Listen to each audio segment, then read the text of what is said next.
কে করবো? একা একা একটা রুমে রেখে দিব, একা একা বড় হবা, এত আদর ভালোবাসায় কে করবো?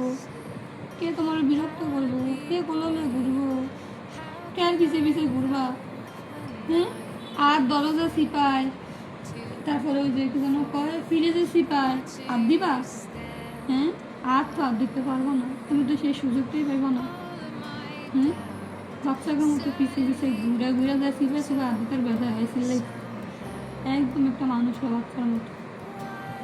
এমন এই দুষ্টামি বলে কার সাথে করবো বাকি? হুম, কোনটা কোনটা ভাইয়া, ভাইয়া তুমি হ্যাঁ বলতে যাবে, হ্যাঁ ভাত খাইবা না, একটু ভাত খাইবা না, শুধু মাছ আর গোস খাওয়া, ভালো ভালো খানা দিলে খাইবা, নাহলে খালি ছিলাই তো তোমার মধ্যে দিয়ে দেখবো।